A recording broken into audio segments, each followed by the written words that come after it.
الحمد لله نحمده ونستعينه ونستغفره ونؤمن به ونتوكل عليه ونعوذ بالله من شرور أنفسنا ومن سيئات أعمالنا من يهده الله فلا مضل له ومن يضلله فلا هادي له ونشهد أن لا إله إلا الله ونشهد أن سيدنا ومولانا وملجأنا ومأوانا وشفيعنا محمدا عبده ورسوله أما بعد فأعوذ بالله من الشيطان الرجيم بسم الله الرحمن الرحيم يرفع الله الذين آمنوا منكم والذين أوتوا العلم درجات آمنت بالله صدق الله مولانا العظيم وصدق رسوله النبي الكريم الأمين إن الله وملائكته يصلون على النبي يا أيها الذين آمنوا صلوا عليه وسلموا تسليما اللهم صل على سيدنا محمد وعلى آل سيدنا محمد وأصحاب سيدنا محمد وبارك وسلم عليه اللهم صل على سيدنا محمد وعلى آل سيدنا محمد وأصحاب سيدنا محمد وبارك وسلم عليه الصلاة والسلام عليك يا سيدي يا رسول الله وعلى آلك وصحبك يا حبيب الله مولاي صل وسلم دائما ابدا على حبيبك خير الخلق كلهم مکرم محترم حاضرین، اللہ رب العالمین نے اپنے حبیب کریم امام الانبیاء والمرسلین علیہ تحیت و تسلیم کو جو منصب نبوت عطا کیا، اس کا پہلا تعارف یہ فرمایا وَيُعَلِّمُهُمُ الْكِتَابَ وَالْحِكْمَةَ،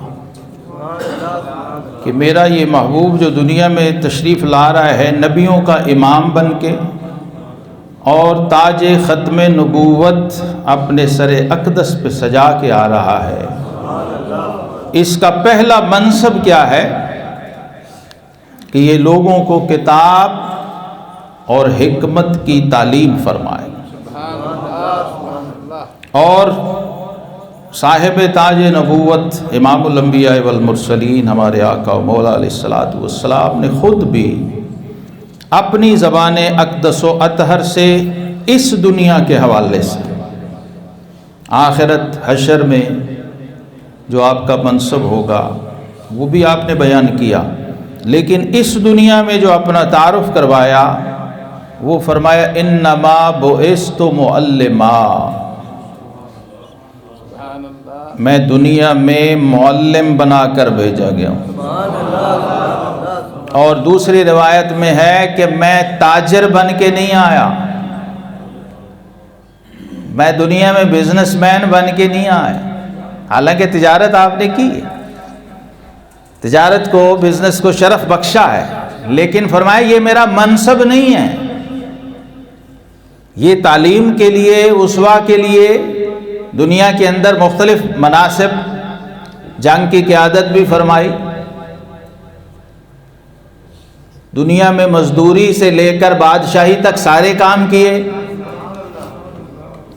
لیکن فرمایا جو میرا منصب نبوت ہے وہ ہے لوگوں کو علم عطا کرنا، تعلیم اور معلم کا منصب، اور اس لیے فرمایا دنیا ملعونۃ و ملعون ما فیہا، یہ دنیا ملعون ہے اور جو کچھ اس میں ہے وہ بھی ملعون ہے، الا ذکر اللہ، سوائے اللہ کے ذکر اس کی یاد کے، او عالمن او متعلما،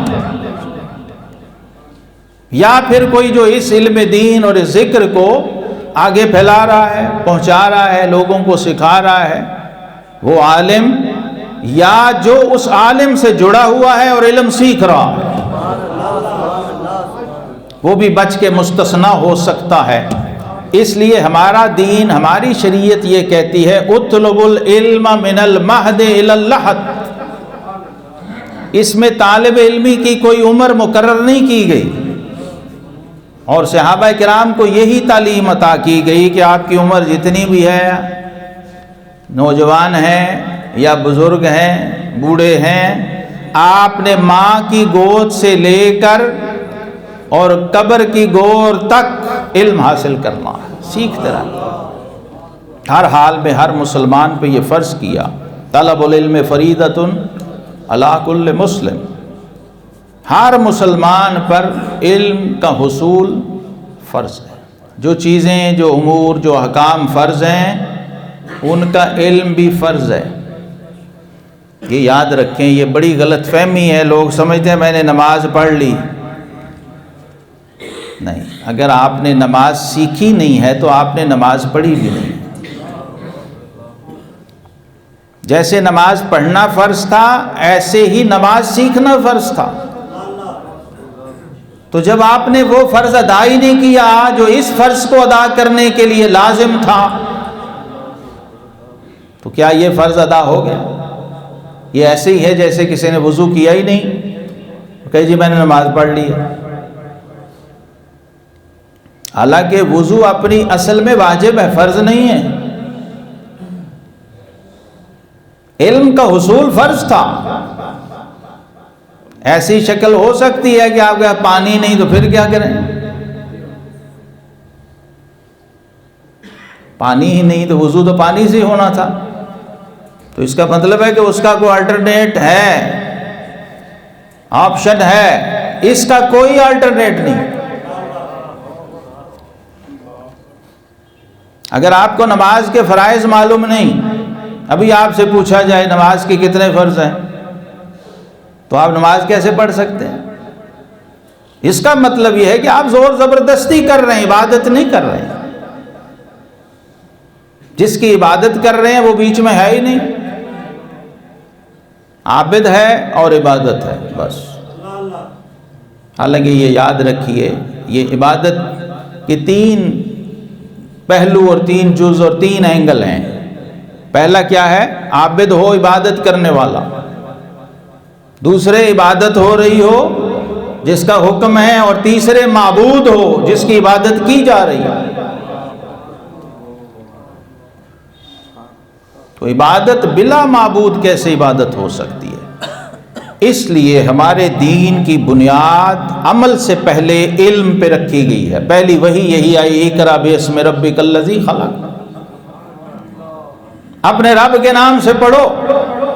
اور رب کائنات نے قرآن پاک میں جہاں اہل ایمان کا ذکر کیا اور بات کی، سورہ مجادلہ کی آیت نمبر 11 میں وَيَرْفَعِ اللَّهُ الَّذِينَ آمَنُوا مِنْكُمْ، جو تم میں ایمان والے ہیں، اللہ تعالیٰ نے ان کو ایمان کے ذریعے بڑی عزت اور بڑا مرتبہ دیا ہے۔ وَالَّذِينَ أُوتُوا الْعِلْمَ دَرَجَاتٍ، لیکن جو ان ایمان والوں میں پھر اہل علم ہیں، جنہیں علم عطا کیا گیا ہے، وہ ان سے بھی اوپر والے درجے میں۔ اور آقا کریم علیہ السلام نے فرمایا فضل العالم علی العابد کفضلی علی ادناکم، عبادت اور عابد کے ساتھ موازنہ کیا، عام کسی فاسق فاجر سے نہیں۔ تو یہ سمجھتا ہو کہ میں بڑا عابد و زاہد ہوں، عبادت گزار ہوں، اس کے ساتھ موازنہ کیا کہ عالم کی فضیلت عابد پر ایسی ہے جیسی میری فضیلت میرے امتی پر ہے۔ اور فرمایا ان العلماء ورثۃ الانبیاء، جو میری امت کے علماء ہیں یہ انبیاء کے وارث ہیں، انبیاء کی وراثت ان کو عطا کی گئی۔ یہ مال اور دولت و خزانے، فرمایا یہ فرعون اور حامان اور نمرود کی وراثت ہے، ان پہ ناز نہ کرو۔ اگر رشک کرنا ہے، اسلام میں فرمایا کہ حسد جائز نہیں ہے لیکن رشک جائز ہے۔ رشک فرمایا صرف 2 بندوں پر جائز ہے، ایک وہ جسے اللہ نے حلال مال دیا ہو اور وہ راہ خدا میں خرچ کر رہا ہو، اور دوسرے وہ شخص جس کو اللہ نے علم کا نور عطا کیا ہو اور وہ اللہ کی مخلوق میں اس کو بانٹ رہا ہو۔ سب سے بڑی شان اس عالم کو عطا کی۔ یہ اہل علم نے، مفسرین نے اس آیت کے تحت لکھا ہے کہ عام اہل ایمان کا ذکر اسی آیت میں 2 بار درجات کی بلندی کی بات ہوئی ہے۔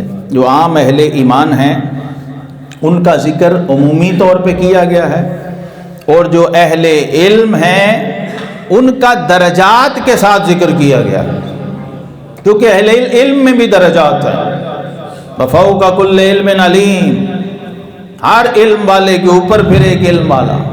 تو اللہ نے درجہ بدرجہ اس امت کے ائمہ کو، علماء کو بلند مرتبے عطا فرمائے ہیں۔ کیوں؟ تاکہ جو میری عبادت کرتا ہے اسے سمجھ آ جائے جب میں معبود ہو کے اس کو عزت دے رہا ہوں تو تمہیں بھی حیا ہے۔ یہ سارا کچھ کیوں بتایا گیا ہے؟ یہ اللہ قرآن میں کیوں کہہ رہے قُلْ هَلْ يَسْتَوِي الَّذِينَ يَعْلَمُونَ وَالَّذِينَ لَا يَعْلَمُونَ، کیا علم والے اور بے علم برابر ہیں؟ تو جس چیز سے انسان بنا، مسجود ملائک بنا، وہ یہی علم کا نور تھا، صفت علم تھی۔ اس لیے اہل علم، علماء، محدثین، انہوں نے لکھا کہ علم کو عمل پر فضیلت حاصل ہے۔ یہ یاد رکھیں، علم اپنی جگہ خود فضیلت کا باعث ہے، وہ عمل کا محتاج نہیں، عمل علم کا محتاج ہے۔ نوم العالم خیر من عبادت الجاہل، عالم سویا ہوا ہو اور جاہل عبادت کر رہا ہو، اس کی نیند اس کی عبادت سے بہتر ہے۔ کیوں بلا؟ کیونکہ علم اللہ کی صفت ہے، اور عبادت اور عمل یہ مخلوق کا خاصہ ہے۔ یہی بات اللہ نے فرشتوں کو روز ازل سمجھائی تھی، نوریوں کو، ملائکہ کو، کہ یہ تو خاکی بشر ہے، مٹی کا پتلا ہمارے سامنے تیار ہوا ہے ہمارے ہاتھوں میں، اب ہم اس کو سجدہ کر دیں۔ تو رب ذوالجلال نے آدم علیہ السلام کا جو تعارف کروایا وہ کیا تھا؟ وَعَلَّمَ آدَمَ الْأَسْمَاءَ كُلَّهَا۔ فرشتوں نے کہا تھا مولا ہم تیری تسبیح کرتے ہیں، عبادت کرتے ہیں، تیرا ذکر کرتے ہیں، نحن نسبح بحمدک ونقدس لک۔ تو رب کریم نے وہاں بھی مقابلے میں اپنا علم پیش کیا تھا، انی عالم، میں جانتا ہوں، مجھے پتہ ہے کیا کرنا ہے، ما لا تعلم، جو تم نہیں جانتے میں وہ جانتا ہوں۔ لیکن پھر بھی حکم سے نہیں منوایا۔ اللہ آلمائٹی ہے، آرڈر از آرڈر، اس سے بڑا آرڈر کس کا ہے؟ اور فرشتوں میں معصیت و نافرمانی ہے ہی نہیں،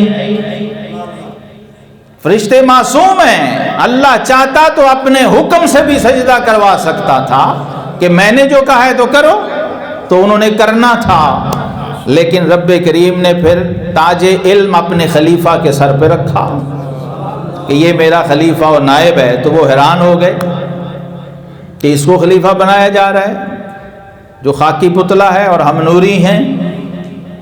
تو انہوں نے اپنی عبادت، تسبیح، ذکر، فکر کا حوالہ دیا، اور رب کریم نے جناب سیدنا آدم علیہ السلام کو اپنا صفاتی علم عطا فرمایا،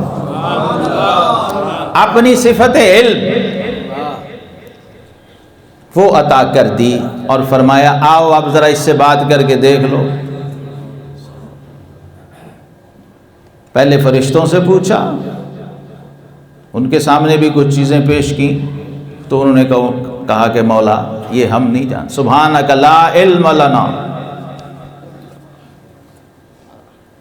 اے اللہ ہمیں تو اس کا علم نہیں، الا ما علمتنا، جو محدود سا علم تو نے ہمیں عطا کیا ہے بس وہی جانتے ہیں، یہ علم ہمیں نہیں ہے، یہ ہم نہیں جانتے۔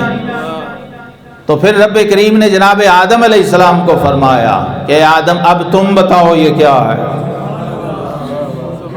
تو سیدنا عبداللہ ابن عباس رضی اللہ عنہما فرماتے ہیں اس میں یہ جو پیالی اور گلاس ہے وہ بھی تھا ان چیزوں میں،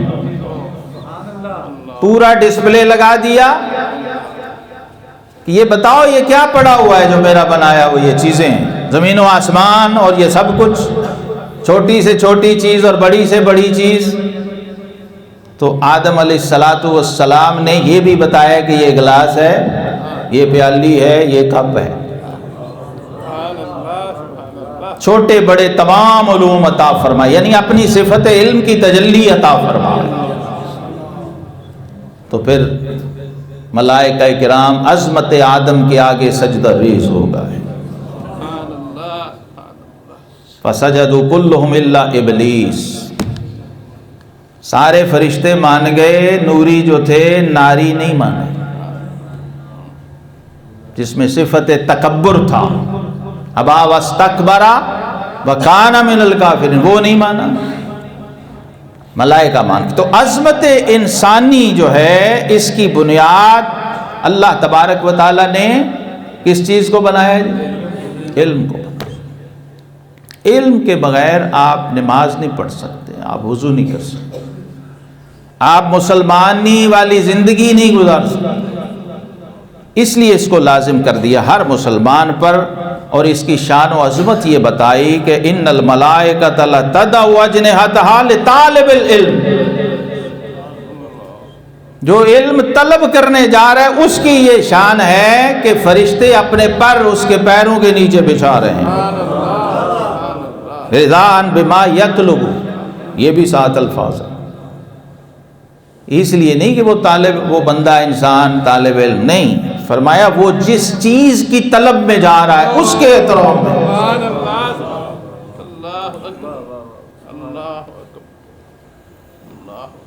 اور پھر اس علم کو یہ شان ہوا، کیونکہ عام لوگوں میں ایک یہ بھی غلط فہمی ہے کہ وہ علم کو عمل اور عبادت نہیں سمجھتے کوئی اضافی چیز ہے۔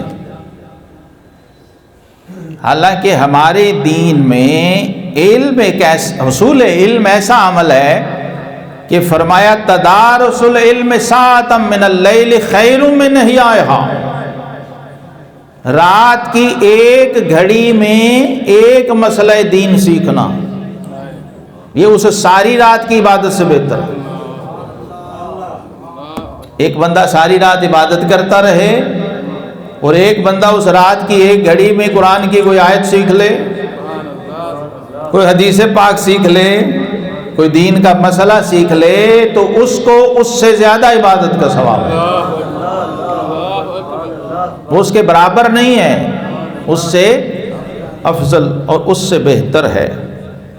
اسی طرح پھر یہ جو آداب اور تکریم و تعظیم کے پہلو ہیں، اس پر بھی آقا کریم علیہ السلام نے فرمایا کہ جس شخص نے ہمارے بڑے کی تعظیم نہ کی، چھوٹے سے پیار نہ کیا، وَمَن لَّمْ يَعْرِفْ لِعَالِمِنَا حَقَّهُ، اور ہمارے عالم کے حق کو نہ پہچانا، فَلَيْسَ مِنَّا،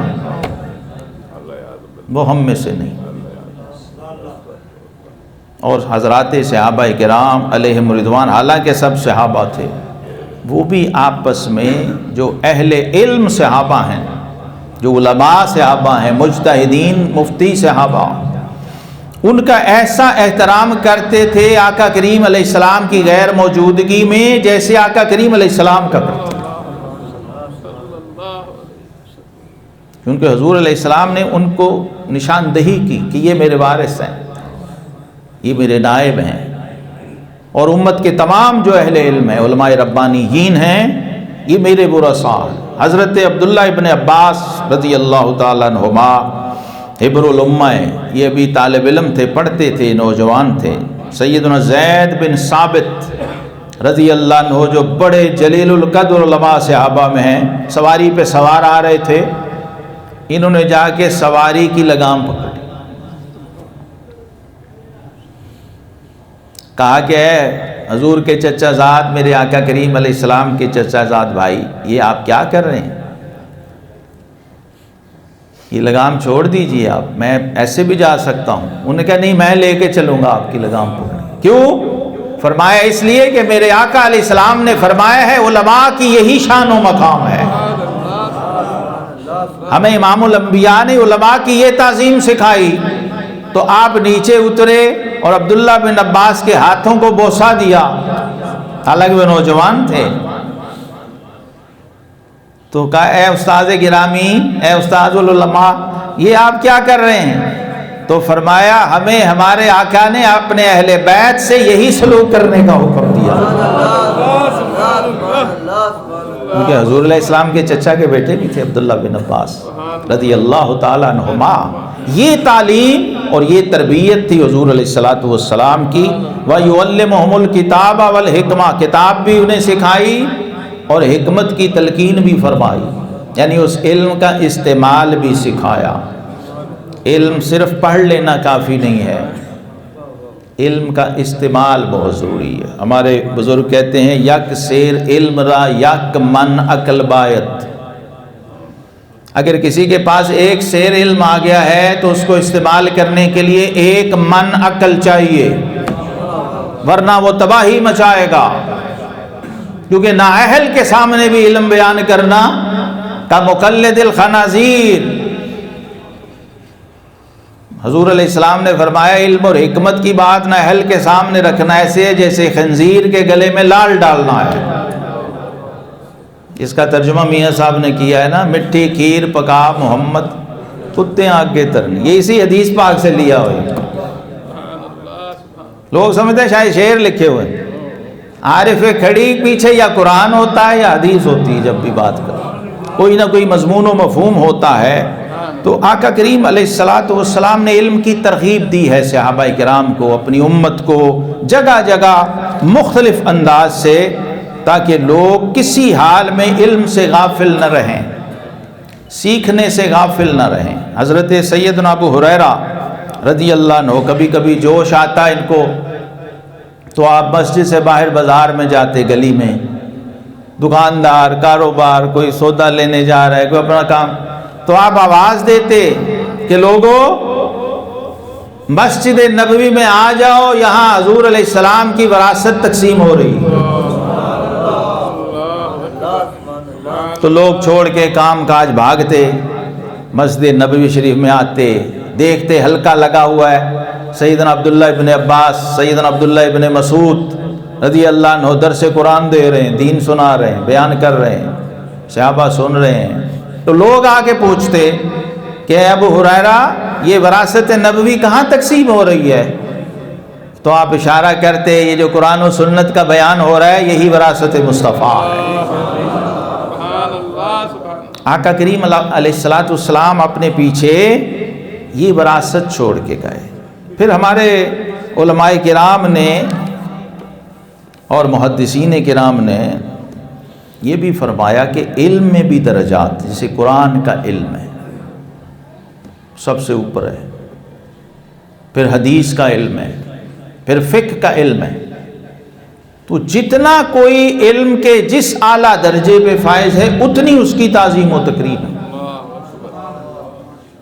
حتیٰ کہ امامت میں بھی شرائط میں یہ رکھا گیا، یعنی ایک جیسے 10 علماء اگر موجود ہیں تو پھر ان میں دیکھا جائے گا کہ کس کا درجہ زیادہ بلند.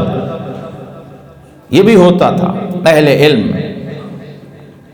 حضرت سیدنا عبداللہ ابن عباس رضی اللہ عنہ آپ فرماتے ہیں کہ اللہ تعالیٰ نے حضرت سلیمان علیہ السلام کو 3 چیزیں پیش کی تھی جن کو ایسی بادشاہی دی گئی ہے جیسا تخت اور تاج کسی اور بادشاہ کو نہیں ملا. 3 چیزوں میں اختیار دیا تھا، آپشن دیا تھا کہ ان میں سے ایک لے لو. مال، خزانے، زمین و آسمان کے سارے خزانے، بادشاہت اور علم. یہ 3 چیزیں رکھیں. فرمایا اس میں سے جو چاہے لے لو. تو حضرت سلیمان علیہ السلام نے علم اختیار کیا، مال اور اقتدار اور علم، تینوں چیزیں پیش کی. اس میں سے ایک لے لو. تو آپ نے علم لیا تو فرماتے ہیں اللہ تبارک و تعالیٰ نے اس علم کے صدقے باقی دونوں چیزیں ویسے عطا فرمائیں، اور یہی علم کا کمال ہے۔ علم وہ نور ہے، وہ خزانہ ہے، جب آپ کے پاس ہو تو یہ دونوں چیزیں آپ کے پیچھے آئیں گی، اور اگر یہ نہ ہو تو پھر آپ ساری زندگی ان کے پیچھے بھاگتے رہو۔ اصل فلسفہ علم پہ لگانے کا یہ تھا۔ علم جاننے کو کہتے ہیں نا، جب کوئی بندہ کسی چیز کو جان گیا، اس کی ویلیو حقیقت کھل گئی اس پر، اسی حساب سے اس کے پیچھے جاتا ہے، یہ اس کی فطرت ہے۔ انسانی فطرت اور طبیعت میں یہ چیز رکھی گئی ہے اللہ کی طرف سے۔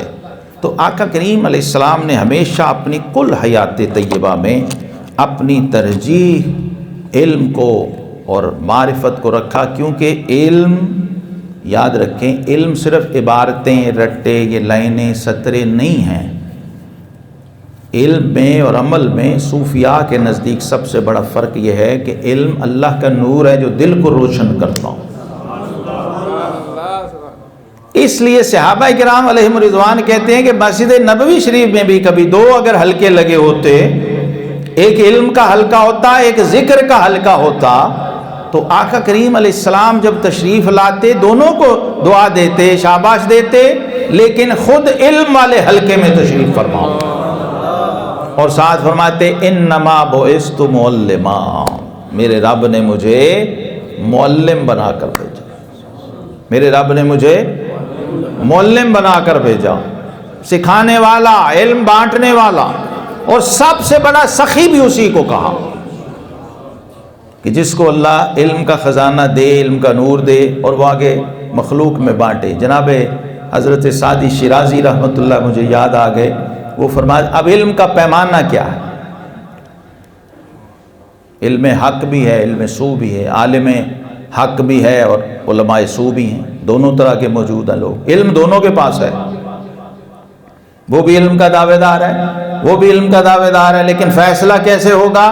تو حضرت سعدی فرماتے ہیں سعدی بشوئی لوہے دل از نقش غیر ہو، سعدی اپنے دل کی تختی کو اس کے غیر کا نام اس پر سے مٹا دے، اپنے محبوب، اپنے مالک و مولا کے نام کے سوا جو دل کی تختی پہ نقش ہے اسے مٹا دے، کیونکہ علم کے راہ بحق نہ نمایت جہالت سے، کہتے ہیں وہ علم جو تجھے راہ حق نہ دکھائے وہ علم ہے ہی نہیں، وہ خود جہالت ہے۔ باخر دعوانا الحمدللہ۔